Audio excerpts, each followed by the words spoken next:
Hello everyone, Shrimati मोहरी देवी Tapadia girls college के YouTube channel में आपका स्वागत है। आज हम केमिस्ट्री क्लास में जो टॉपिक आपकी डिस्कस करने वाले हैं वो आपकी है rate of radio active disintegration, यानी आपका अपन यहाँ पर वीडियो के अंदर जो रेडियो एक्टिव विघटन की जो दर है या जो रेट है अपन उसकी है इस वीडियो के अंदर आज अपने बात करने वाले हैं। देखिए, ये जो रेडियो एक्टिव जो विघटन है ये अपन ने जो आपके प्रीवियस वीडियो में जो आपके सेकेंड ऑर्डर रिएक्शन है जो पढ़ रखी है उसी की तरह से इसमें भी जो है आपकी जो आपके अभिकारक है वो उत्पाद में आपके क्या हो रहा है, बदल रहा है, उसमें अलग अलग सांद्रता परिवर्तन हो रहा है और साथ में जैसा वहां पर आपका वेग व्यंजक आया था उसी तरह का वेग व्यंजक आपको इस समीकरण के अंदर है वो आपको देखने को मिलेगा। और साथ में आपके इसकी अगर और बात करें तो यहाँ पर जो है जो अपन रेडियो एक्टिव है वो दर किस तरह से हो रहा है या फिर उसमें क्या क्या कॉम्पनसेशन जो देखने को मिल रहे हैं अपन उसकी अपन इस वीडियो में बात करेंगे। देखिए, सबसे पहले बात करें कि किसी रेडियो एक्टिव तत्व की बात करें तो उसमें अपन बात करें कि वो भिन्न भिन्न होते हैं, भिन्न भिन्न मात्रा में क्या होंगे वो उपस्थित होंगे। तो उनके नमूनों का जब लिया गया तो कह दें कि भी उनके नमूनों के अध्ययन से ये पता चलता है कि एक रेडियो एक्टिव पदार्थ के क्षय की दर उस समय उपस्थित उस परमाणुओं की संख्या पर निर्भर करती है। मतलब यह है कि जैसे मान लो आपके पास कोई एक रेडियो एक्टिव तत्व है, उस रेडियो एक्टिव तत्व के पहले से विघटन हो चुका हो तो यहाँ पर उसने क्या कहा है कि उस समय उपस्थित परमाणुओं की संख्या पर, कि भाई ये जरूरी नहीं है कि वो जिस कंडीशन में था उसका कोई रेडियो एक्टिव क्षय नहीं हुआ होगा और होता भी है। तो इसने क्या कहा कि एक रेडियो एक्टिव पदार्थ की क्षय की दर उस समय उपस्थित पदार्थ की परमाणुओं की संख्या पर क्या करता है, निर्भर करता है। जैसे जैसे ये प्रक्रिया यानी जो क्षय है वो लगातार होता है तो आपका जो मेन पेरेंटल कह दें या जो पैतृक परमाणु था, मतलब जिस कंडीशन में आपके क्षय स्टार्ट हुआ वो क्या आपका एक तरह से पैतृक कह सकते हैं या फिर कह देंगे पेरेंटल परमाणु था। तो उसकी संख्या में क्या होती है, अब क्षय हो रहा है तो लगातार क्या हो रही है, कमी हो रही है। तो यहाँ पर जैसे जैसे कमी होती चली जाती है जो दर है वो भी धीरे धीरे कम होती चली, यानी रेट है वो भी क्या हो जाता है आपके स्लो हो जाता है, कम हो जाता है। तो यहाँ पर अपन अगर यहाँ पर बात करें तो एक कंडीशन मान के चलते हैं कि माना ए परमाणु है उसमें रेडियो एक्टिव क्षय के पश्चात बी उत्पाद में क्या हो जाता है, परिवर्तित हो जाता है। तो यहाँ पर अपन स्टार्ट करते हैं यहाँ पर कि माना आपका ए परमाणु आपका जो रेडियो एक्टिव क्षय होता है, ठीक है, के पश्चात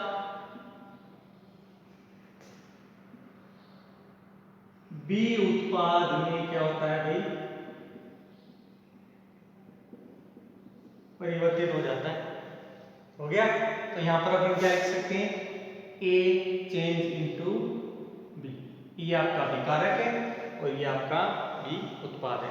यदि अपन यहां पर बात करें तो इसकी प्रारंभिक सांद्रता आपकी बात करें तो इसमें प्रारंभ में ए परमाणु है और उसमें N0 उपस्थित है। कि भाई अपन ने क्या कहा कि यदि आरंभ में ए परमाणु या ए के कह दें कि भाई N0 परमाणु उपस्थित है, भी कितने हैं, N0 परमाणु उपस्थित हैं। साथ में बात करें कि भाई किसी समय पश्चात, तो यहां पर एक टाइम पीरियड है, किसी t समय पश्चात इनकी संख्या N3 हो जाती है। किसी समय t पश्चात इनकी संख्या कह दें, मात्रा कह दें, संख्या क्या आ जाती है भाई एंटी हो जाती है। तो यहां पर ए व या ए से कहते हैं, ए से बी में परिवर्तन, ए से बी में परिवर्तन। तो यहां पर देखिए ए से बी परिवर्तन की जो दर है अपन यहां पर उसकी बात करेंगे। ए से बी में परिवर्तन की जो दर है, ठीक है, ये दर इसकी क्या कहलाती है? विघटन की दर। ये इसकी विघटन की दर कहते हैं या विघटन दर कहलाती है। या फिर इसको जो है भाई क्या हुआ था, क्षय हुआ है, तो इसको क्षय की दर भी बोला जाता है। किसको बोल दिया? ए से बी में जो परिवर्तन की दर है। और यहां पर अपन बात करें कि अपन ने जो ये उपस्थित है, अपन ने भी इनमें उपस्थित जो परमाणुओं की संख्या है वो एंटी के समानुपाती है कि भाई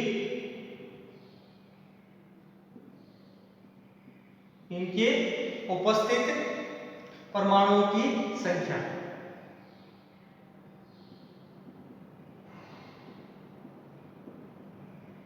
संख्या के क्या है भाई? समानुपाती है। अब कितने हैं? N2, संख्या कितनी थी? Nt की क्या आपके अभी समानुपाती है। तो यहां पर अपन इसको इस समीकरण को इस तरह से भी लिख सकते हैं, dNt अपॉन dt समानुपाती Nt। ये क्या है इसमें भी? इसके लिए विघटन की दर हो गई। अब यहां पर इसका समानुपाती स्थिरांक घटाते हैं, तो अपन इसको किस तरह से लिख सकते हैं? Minus D N T upon D T lambda. अब यहां पर आप इसको आपके किसी रूप में ले सकते हो, तो लेमडा एन टी यहां पर आपकी प्राप्त हो जाता है। ये आपका समीकरण आ गया, अपने पास ये वैल्यू प्राप्त हो जाती है। यहाँ पर लेमडा की बात करें, समानुपाती स्थिरांक है, जो अभिक्रिया का वेग नियतांक कह दें, या रेडियोएक्टिव तत्वों के लिए जो विघटन की दर है या विघटन का स्थिरांक है वो कहलाता है। ये क्या है आपकी? रेडियो एक्टिव विघटन स्थिरांक बोलते हैं। क्योंकि लैम्डा क्या है? आपका जो रेडियो एक्टिव विघटन हो रहा है उसके लिए स्थिरांक है या कहते हैं क्षय नियतांक है, वो यहाँ पर होता है। इस समीकरण को अपन वापस अगर पुनः व्यवस्थित करें तो अपन यहाँ पर क्या लिख सकते हैं कि minus lambda T equals to D N T upon D T. ये लिख सकते हैं, क्या लिख दिया अपन ने? Minus lambda D T D N T upon D T. ये आपका हो जाता है समीकरण नंबर 1। इसको क्या देते हैं अपन? समीकरण नंबर 1 दें। इसको अपन वापस पुनर्व्यवस्थित और करें तो यहां पर अपन इसके लिए क्या लिख सकते हैं?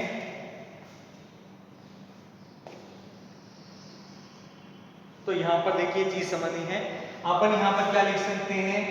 लेमडा इक्वल्स टू, तो अपन माइनस इधर भी लेमडा इधर ले आए, माइनस प्लस में हो गया, डी एन टी अपॉन, तो यहां पर एन टी था, N T upon D T हो जाएगा। क्या हो जाएगा? N T upon D T. अपने पास ये वैल्यू प्राप्त हो जाएगा। तो अपन ने ये जो है इसको पुनर्व्यवस्थित और कर दिया, तो अपन इस तरीके से भी लिख सकते हैं। अब यहाँ पर देखिए बात करें, सबसे पहले अपन यहाँ पर लेमडा की अपन ने पहले बात कर ली कि स्थिरांक है, लेकिन अभी अपन यहाँ पर इसको लिखें तो कुल उपस्थित जो परमाणुओं की अपन क्या कहें, जो विघटन का भाग कह दें या संख्या कह दें, और इकाई समय में जो है परिवर्तन हो रहा है ये उसके बराबर है। लेमडा क्या आपकी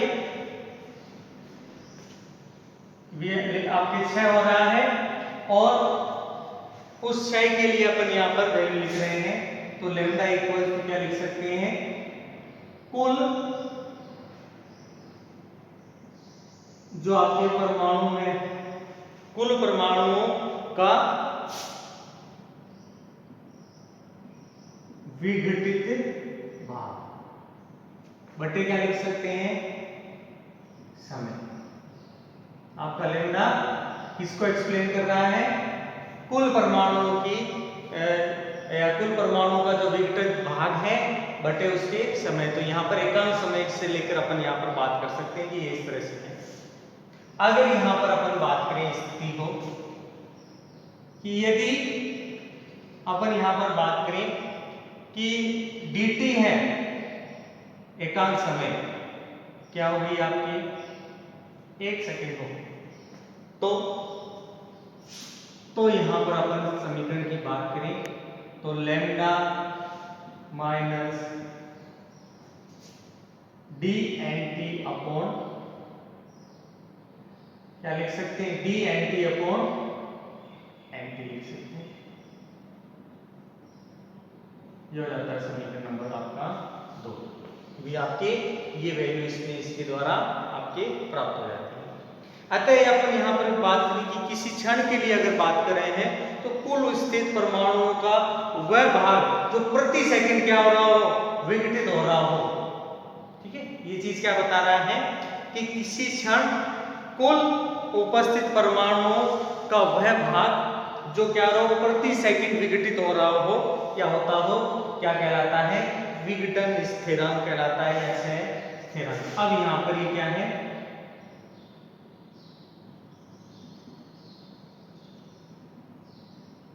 विघटित स्थिरांक है, तो ये हो गया। अब यहाँ पर देखिए अपन जो चीज अपन यहाँ पर बात करने वाले थे, अब यहाँ पर अपने को तो व्यंजक भी चाहिए, तो अपन क्या करेंगे, समीकरण 1 जो है ये, इस समीकरण का समाकलन करने पर, यहाँ पर अपन क्या बात करें कि समीकरण 1 का समाकलन करने पर, तो यहाँ पर देखिए अपन इसको डिस्कस करते हैं।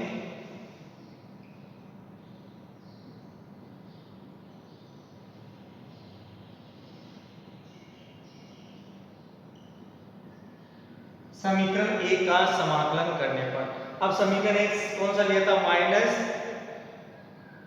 लेमडा dt, ठीक है। अब इसी का अपन समाकलन करेंगे, तो मैं इस वैल्यू को इस तरह से पहले ले रहा हूं, D N T upon D T equals to minus lambda क्या हो जाता है, डॉट डी टी। अब इसका करते हैं अपन समाकलन, ठीक है। ये हो गया आपका इसमें समाकलन किसका, अपने जो समीकरण 1 ले रखा था। अब इसको यहाँ पर और हल करें तो यहाँ पर क्या लिख सकते हैं, एंटी लॉग। अब यहाँ पर क्या एंटी वैल्यू है, लिखेंगे एन टी इक्वल्स टू क्या आएगा, तो यहाँ पर क्या आपका लेमडा टी है, तो यहाँ पर माइनस लेमडा टी प्लस सी, आपका ये समीकरण इसमें प्राप्त होता है। जहां पर बात करें ये जो सी है, ये आपका क्या है भाई समाकलन क्या है, तो कहते हैं समाकलन स्थिरांक। क्या हो गया, इसको अपन मान ले समाकलन स्थिरांक हो गया है। अब इसके लिए और चीज की बात करें कि अगर ये अपन बात करें कि यदि अभिक्रिया प्रारंभ में हो तो t इक्वल्स टू क्या लिखते हैं 0, तो यहाँ पर जो nt और n0 है ये क्या हो जाता है, लगभग बराबर हो जाता है। तो यहाँ पर अपन क्या लिखें, यदि अभिक्रिया के प्रारंभ में t इक्वल्स टू क्या हो 0, तो यहां पर क्या लिखेंगे कि कौन सा 0 हो जाएगा, तो यहां पर 0 लगभग इसके ये दोनों इक्विवेलेंट हो जाएंगे, कि अपन ने यही तो कहा था कि भाई प्रारंभ में एक की जो आपने बात की थी क्या, परमाणुओं की संख्या, तो ये तो थी n0, तो भाई ये आ गई, दोनों बराबर हो गए भाई। ये तो थी t समय पश्चात और ये थी प्रारंभ में, तो यहां पर ये चीज थोड़ी ध्यान रखना है, ठीक है। अब इसके लिए व्यंजक की बात करें तो ये व्यंजक किस तरह से प्राप्त हो जाएगा अपने पास,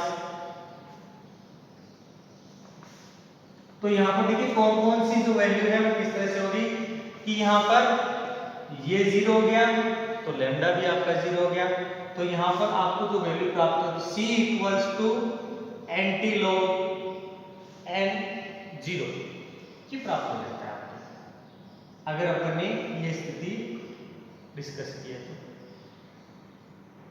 और यहां पर अपन बात करेंगे, लिखते हैं आपके समीकरण नंबर 3, ठीक है। तो लिखते हैं समीकरण नंबर 3 में c का मान रखने पर, ये अपन ने क्या कर दिया, c का मान रख दिया। अब देखिए यहां पर जैसे c का मान रखते हैं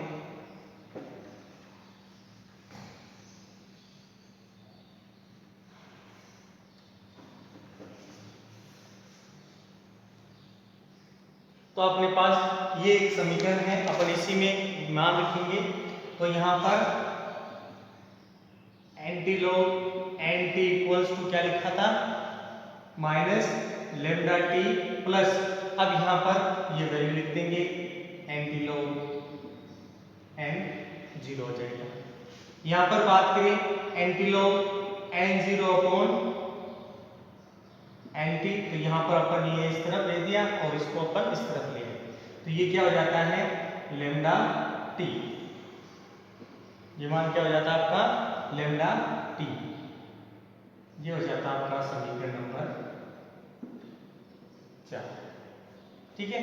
और अपन इसको हल करें तो अपन क्या कह सकते हैं, lambda equals to 1 upon T, इस टी को इधर ले आए, एंटी लॉग n0 अपॉन n t, ये लिखते हैं, ये आपका समीकरण नंबर 5 हो जाता है। और हल करें तो यहां पर एंटी लॉग को लॉग में चेंज कर लें, तो यहां पर क्या लिख सकते हैं, lambda equals to 2.303 upon T log 10 n0 upon nt, ये इसके लिए आपका जो विघटन दर है उसके लिए व्यंजक अपने पास प्राप्त हो जाता है समीकरण नंबर 6। यहां पर क्या बताया, अगर समीकरण नंबर 6 है, अगर उसमें आपको लैम्डा का मान ज्ञात है, किसका बात करें अपन कि यहां पर अगर आपको लैम्डा का मान ज्ञात होता है तो किसी t समय पश्चात, ठीक है, इसके आधार पर किसी t समय पश्चात विघटन होने वाले जो परमाणु हैं अपन उनकी क्या कर सकते हैं, जो संख्या है उसको अपन यहाँ पर इस समीकरण के द्वारा ज्ञात कर सकते हैं। देखिए यहाँ पर बात करें, ये समीकरण भी इंपॉर्टेंट है, ये समीकरण भी इंपॉर्टेंट है और ये समीकरण भी इंपॉर्टेंट है, तो इन सब के आधार पर जो विघटन की दर है, परमाणुओं की संख्या है, उन सब का यहाँ पर अपन क्या कर सकते हैं, आपके एक्सप्लेनेशन कर सकते हैं या उनके लिए वैल्यूज निकाल सकते हैं। तो ये था डियर स्टूडेंट आपके rate of radio active disintegration, और ये उससे रिलेटेड आपका एक्सप्लेनेशन था। आई होप यू आज का अपना वीडियो आपको पसंद आएगा। वीडियो को लाइक करें, शेयर करें और इससे रिलेटेड आपके जो नोट्स बनाते रहें, और इस वीडियो को देखने के लिए धन्यवाद।